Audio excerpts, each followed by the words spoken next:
On January 15, 1947, a mother walking with her young child in Los Angeles saw something strange in an empty lot. At first, she thought it was a mannequin. It was actually the body of 22-year-old Elizabeth Short. The murder was so brutal that it shocked the entire country almost right away. Newspapers turned the case into a sensation, and the name Black Dahlia quickly became famous. But the real reason people still talk about it today is simple. The case was never solved. Even now, new suspects and new theories keep appearing. And each new lead has changed how people see the case, even without giving a final answer. Before she became a headline, Elizabeth Short was a young woman trying to build a life. She was 22 years old and had spent time in Massachusetts, Florida, and California before her death.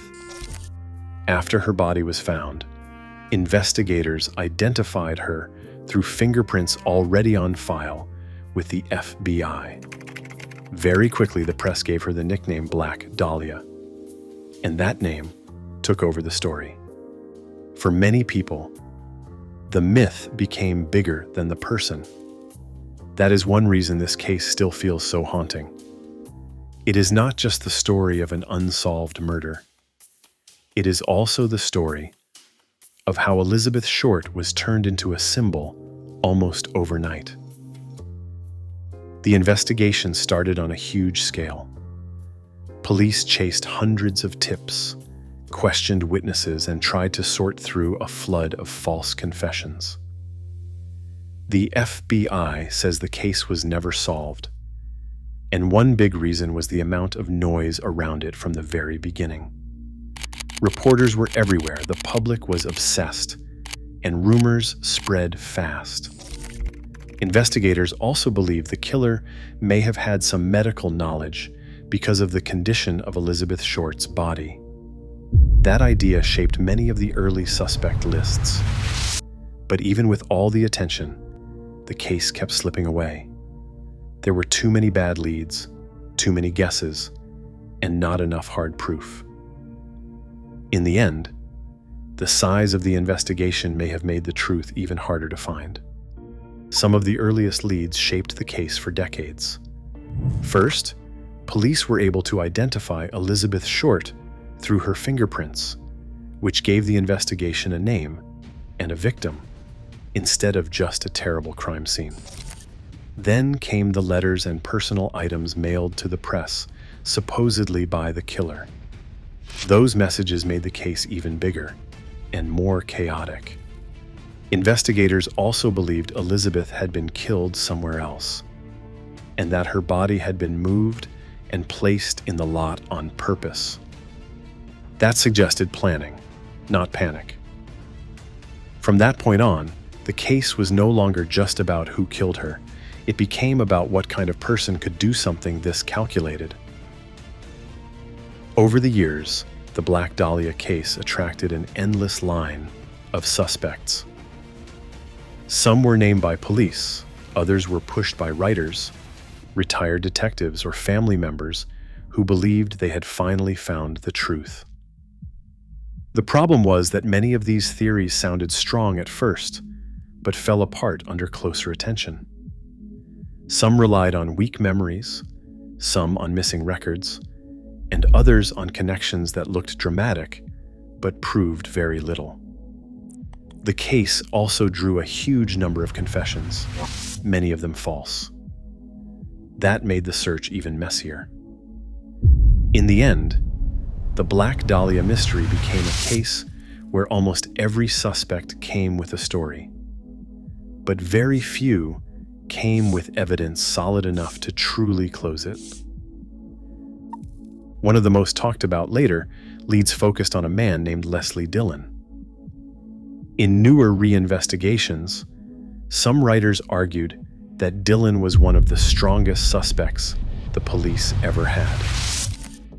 The idea is not just that Dillon looked suspicious, but that the case around him may have been mishandled.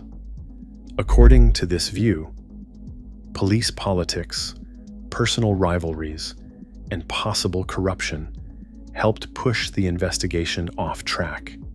That is a big reason the Dylan theory gets attention today. It offers more than a suspect. It offers a reason the truth may have been missed. Still, the theory remains disputed, and not everyone agrees Dylan was the killer. But his name changed the conversation because it made people ask whether the case failed only because of the murderer or because the system failed too.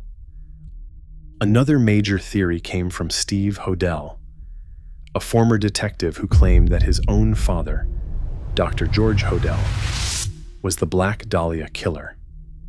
This idea got huge attention because it felt personal, dramatic, and deeply disturbing. Steve Hodel argued that family photographs, old records, and his father's background pointed to guilt. For many people, this was the first time the case felt close to being solved.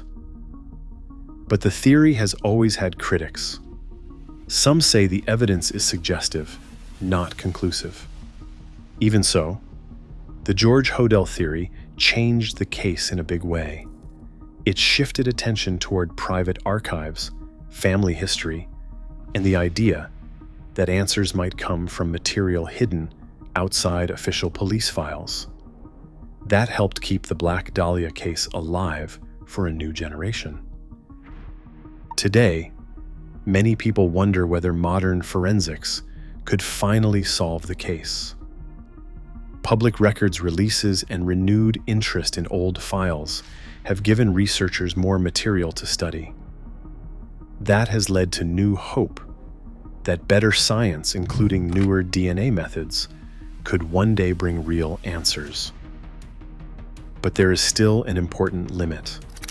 The case remains officially unsolved. No announced breakthrough has closed it. So, the modern era has changed the investigation mostly by reopening possibilities, not by proving a final answer. In that sense, science has kept the mystery alive, while also reminding us how much evidence may already be lost to time. From the start, the Black Dahlia case was shaped by the press. Newspapers did not just report the story. They helped build the legend around it. The nickname Black Dahlia spread fast, and the coverage turned Elizabeth Short's murder into a national obsession. That attention brought in tips, but it also brought confusion, pressure, and endless rumor. Over time, the media version of the case became almost as powerful as the facts. That is one reason so many theories have survived for so long. The story was built to last. In many ways, the Black Dahlia case helped create the modern true crime formula. A shocking murder, a famous victim, endless suspects, and no final answer. In the end, the new leads did not solve the Black Dahlia case. What they changed was the way people understand it. The case is no longer seen as just one unsolved murder from 1947. It is now also a story about media power, flawed investigations, and how later generations keep trying to force a final answer onto incomplete evidence. Each new suspect has added a new layer to the mystery. That may be why the case still feels alive today. The facts are old, but the argument over what they mean never really ended. The Black Dahlia case still has no official solution. But the later leads changed everything around it. Who people suspected, how the evidence was read, and what the case came to represent. That is why the story still matters. It is not only about who killed Elizabeth Short, it is about why the truth proved so hard to hold on to. The Black Dahlia case remains one of the most haunting, unsolved murders in American history, and maybe that is why it still pulls people in after all these years. Every new lead promises closure, but also raises new questions. What do you think? Was the truth buried by bad police work, by media chaos, or by time itself? Share your thoughts in the comments. And if you want more deep dive stories on famous mysteries and hidden history, subscribe and turn on notifications so you do not miss the next one.